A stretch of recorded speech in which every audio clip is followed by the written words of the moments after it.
मित्रों, हिंदू धर्म में महाभारत को पांचवा वेद माना जाता है, जो विश्व के सबसे बड़े महाकाव्यों में से एक है। क्या महाभारत जितनी हमारे सामने रखी गई है, क्या उतनी ही है, या फिर आगे कुछ और भी है? चलिए जानते हैं 18 अंक के रहस्यों के बारे में। नमस्कार दोस्तों, मेरे चैनल पर आप सभी का स्वागत है। महाभारत की रचना ऋषि वेदव्यास जी ने की थी। वैसे तो महाभारत को कई हजारों वर्ष बीत चुके हैं, परंतु उनके यथार्थ ज्ञान का आज वर्तमान में उतना ही महत्व है जितना पहले था।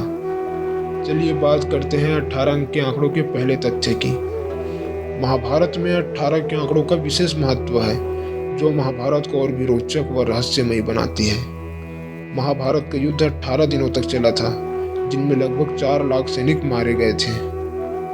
महाभारत में कौरव और पांडवों की 18 अक्षौहिणी सेना थी, जिनमें कौरव की 11 अक्षौहिणी और पांडवों की 7 अक्षौहिणी सेना थी। इनके अलावा ऋषि वेदव्यास ने जब महाभारत की रचना की तो महाभारत में 18 पर्व से महाभारत की रचना हुई, और ऋषि वेदव्यास ने इनके अलावा 18 पुराण भी रचे हैं, जिनमें पहला पर्व आदि पर्व है। यह महाभारत का आरंभ है, जो जीवन की शुरुआत और धर्म की प्रतिष्ठा का प्रतीक है। दूसरा पर्व सभा पर्व है। इनमें पांडवों का अपमान और द्रौपदी का चीरहरण होता है, जो समाज में नारी की स्थिति, सम्मान और उसके अधिकारों पर एक गहरी टिप्पणी है। तीसरा वन पर्व। यह पर्व जीवन की कठिनाइयां, वैराग्य और तपस्या को इंगित करता है। चौथा विराट पर्व। इसमें पांडवों के अज्ञातवास और उनके संघर्षों को दर्शाया गया है। पांचवा उद्योत पर्व। इस पर्व में युद्ध की तैयारी होती है, जो जीवन में आने वाली संकटों से निपटने के लिए तत्पर रहने का संदेश देता है। छठा भीष्म पर्व। इस पर्व में भीष्म की निष्ठा, धर्म और उनके द्वारा किए गए बलिदान को दिखाया गया है।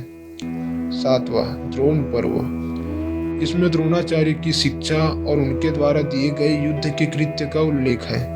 यह शिक्षा गुरु की महिमा को दर्शाता है। आठवां कर्ण पर्व। कर्ण का चरित्र इस पर दर्शाया गया है, जो दानवीर और निष्ठावान था। नौवां शल्य पर्व। इसमें शल्य के युद्ध में योगदान और उनकी बलिदानी मानसिकता का चित्रण है, जो यह दिखाता है कि कभी कभी बाहरी परिस्थितियां हमारे निर्णयों को प्रभावित करती हैं। 10वां सैप्तिक पर्व। इसमें अश्वत्थामा का प्रतिशोध और पांडवों की नींद में उन पर हमला करने की घटना है। इसमें यह बताता है कि बदला लेने की भावना इंसान को अधर्म की ओर ले जाती है। 11वां स्त्री पर्व। यह पर्व महिलाओं के शोक, वेदना और उनके अधिकारों को इंगित करता है। 12वां शांति पर्व। इसमें युधिष्ठिर को राजा बनने के बाद राज्य के कुशल संचालन की शिक्षा दी जाती है। 13वां अनुशासन पर्व। इसमें भीष्म के उपदेश और जीवन के मूल्यपूर्ण सिद्धांतों की चर्चा की जाती है। 14वां अश्वमेध पर्व, जिसमें राजा युधिष्ठिर द्वारा अश्वमेध यज्ञ के माध्यम से राज्य की अखंडता और समृद्धि को पुनः स्थापित करने की कोशिश की जाती है। 15वां अश्वत्थामा पर्व। इस पर्व में अश्वत्थामा को अपने प्रतिशोध पर पांडवों से उसकी माफी की यात्रा दिखाई गई है। 16वां मौसला पर्व। इसमें पांडवों के निधन और उनका अंत दिखाया जाता है, जो जीवन का अंतिम सत्य है। 17वां महाप्रस्थान पर्व। पांडवों का स्वर्गारोहण इस पर्व में होता है। यह जीवन के अंतिम लक्ष्य मोक्ष की ओर इंगित करता है। 18वां स्वर्गारोहण पर्व। महाभारत का समापन इस पर्व से होता है, जिसमें पांडवों को स्वर्ग में स्थान मिलता है।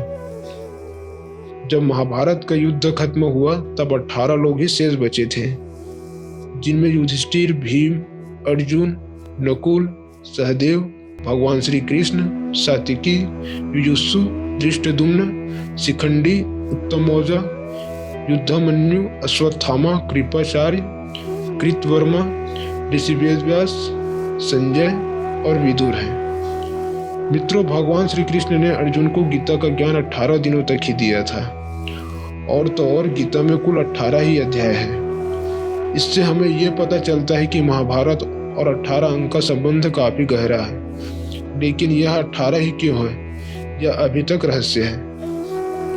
हमारे वीडियो को देखने के लिए धन्यवाद।